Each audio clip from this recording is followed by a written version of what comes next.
কোনো হিস্ট্রি লেখা আছে কোনো জায়গায়? ও আপনি চিনে রাখেন ভাই, ওই সাইড দিয়ে গেলে কি উপরে শেষ। আর এই কর্নার ঘুরে আমরা আস্তে আস্তে 94টা বড় বড় ছোট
এখানে আসছি, গাড়ি রাখতে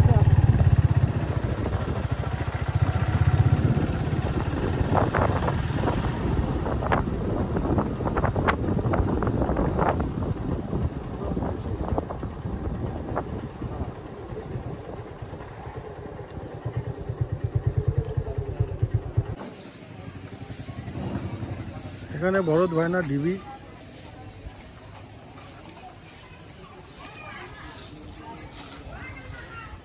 ভরত রাজার দেউল আসলে একই জিনিস। এখানে দেখানো হয়েছে প্রতি রবিবার সাপ্তাহিক বন্ধ, বাদ বাকি সব দিন খোলা থাকে।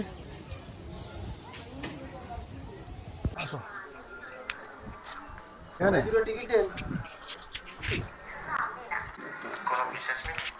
এর কোনো হিস্ট্রি লেখা আছে কোনো জায়গায়?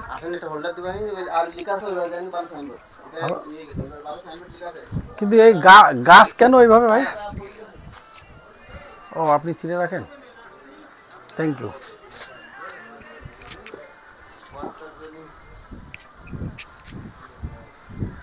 ভাই ওই সাইড দিয়ে গেলে কি উপরে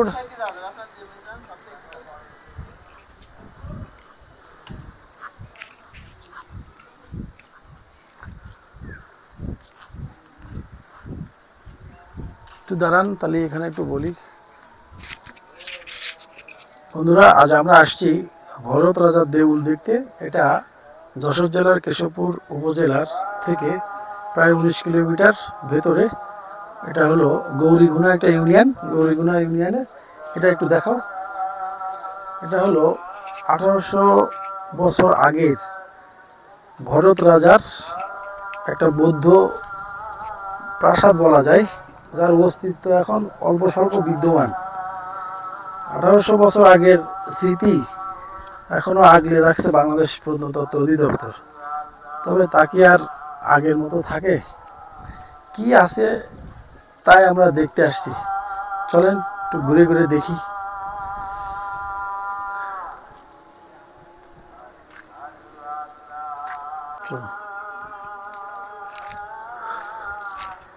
আমরা আস্তে আস্তে উপরের দিকে উঠছি দেখতে।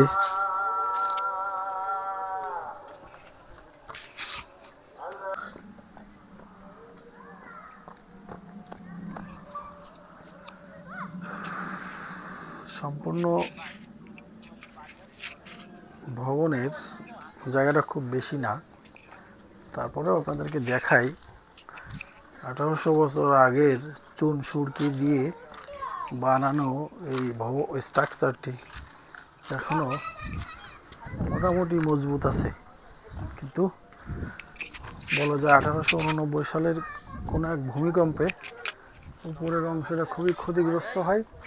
তার কারণে এখানে বলা যায় আর কি উপরের অংশে কিছু নাই।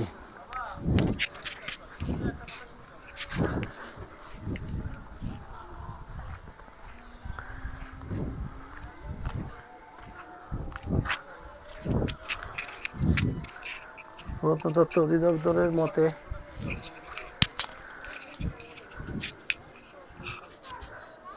সর্বশেষ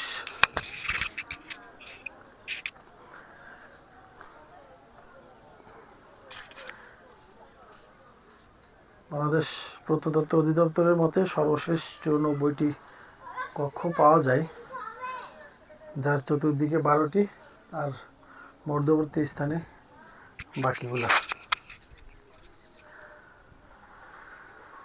আসলে খোদাই করা হয় নাই তো, আর এই জন্য সব ঘাসে আবৃত হয়ে গেছে দেখেন। তো আমরা উপরের দিকে উঠি, উপরে উঠলে মনে হয় ভালো করে দেখতে পারবো। ও বাবা, অনেক উঁচু।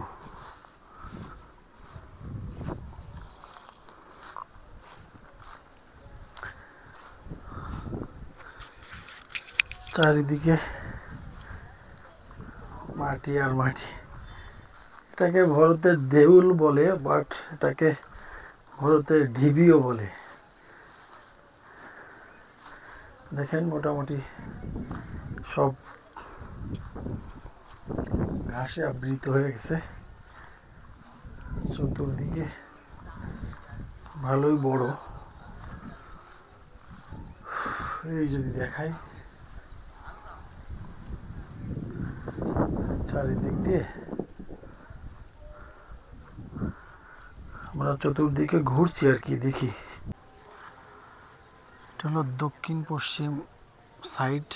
এখান থেকে ভেতরের অংশটা যদি দেখি তাহলে দেখেন প্রকোষ্ঠের অভাব ছিল না। এই যে বিভিন্ন ছোট ছোট প্রকোষ্ঠ, এরকম প্রকোষ্ঠ পাওয়া গেছিল।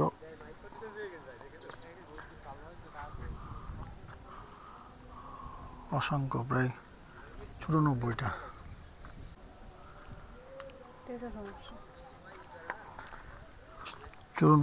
বড় বড় ছোট মূলে দাঁড়াবে যে প্রকোষ্ঠ, কত প্রায় 5-7 তলার বেশি উঁচু দেখেন।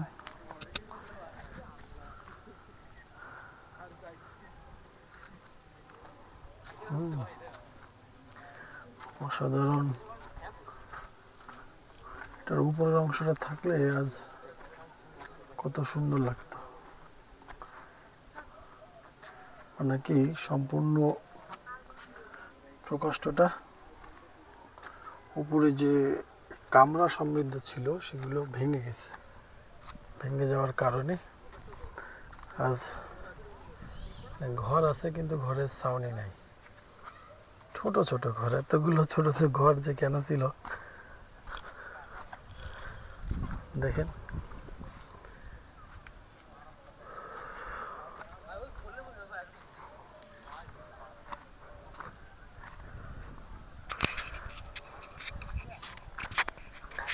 এপাশেও আবার দেখেন কিছু ঘরের মতো ছিল।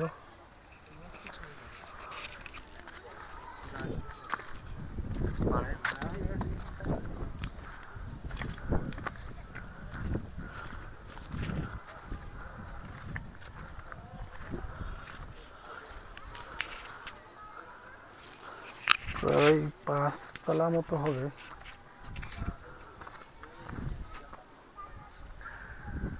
আমরা যদি এখন দেখাই চতুর্দিকে দেখেন, এই কর্নারটাই শেষ, আর এই কর্নার ঘুরে এভাবে দেখেন স্টেপ বাই স্টেপ প্রাচীন আমলের মানুষের কি বুদ্ধি ছিল। একটা একটা করে ইট, মানে 1 ইঞ্চি 1 ইঞ্চি করে সরে গেছে, এইভাবে প্রায় 15-20 তলা সমান উঁচু করে মাটির গর্ত থেকে এইভাবে উঠে গেছে প্রকোষ্ঠগুলো আস্তে আস্তে।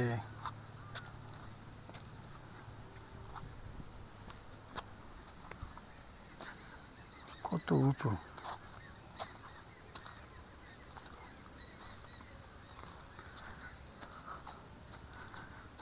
বেশ খাঁজ কাটা খোপকৃত এই প্রকোষ্ঠগুলো এভাবে বানানো ছিল।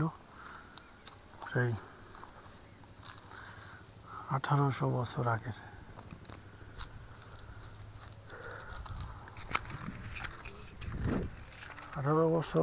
আঠারোশো বছর পুরাতন হলেও এটা আমি যতদূর জানি কোনো রকম সংস্কার করা না, কিন্তু এখনো অক্ষত অবস্থায় আছে।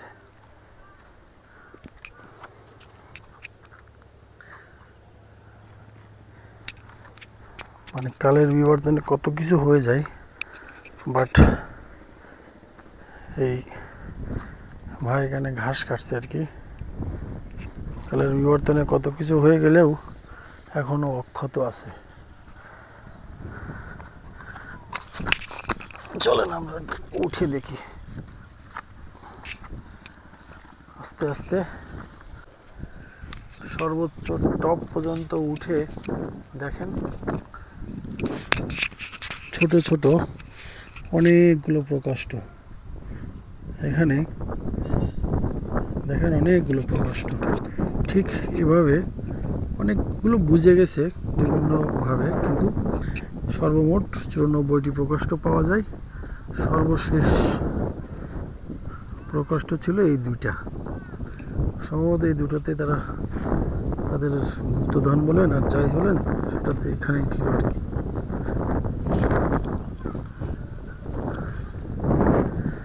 এই হলো বর্তমানে টপ। যদি চতুর্দিকে দেখাই তো বেশ বড় সড়ো, 4-5 বিঘা মতো জমি হবে। আর বিভিন্ন কারণে আসলে প্রকোষ্ঠগুলো চারিদিকে ছিল, কিন্তু আস্তে আস্তে এটা বুঝে গেছে আর কি। তাদেরকে এখন আর খনন করা হয়নি। এখানেই মোটামুটি অনেকগুলো, এই হলো মেন দুইটা, আর এদিকে দেখেন এখানেই দেখা যাচ্ছে 3, 4, 5, 6, 7, 8, 9, 10 এভাবে করে মোটামুটি অনেক। 94টা তো এখনো দেখাতে পারবো না, তবে এভাবে আস্তে আস্তে নিচের দিকে নেমে গেছে। জিনিসটা এমন ছিল যে নিচের দিকের থেকে উঠতে উঠতে এই দেখেন অনেক দূর, অনেক উঁচু। এই যত উপরে গেছে ততটা এমন চতুর্দিকে এমন প্রকোষ্ঠ ছিল। যদিও কালের বিবর্তনে, সময়ের বিবর্তনে তা এখন এই সুন্দর মসৃণ ঘাসে আবৃত। কিছু কিছু হারিয়ে গেছে, কিছু কিছু বোঝা যাচ্ছে। তো এই মূলত ভদ্রা নদীর তীরে ভরত রাজার প্রাসাদ।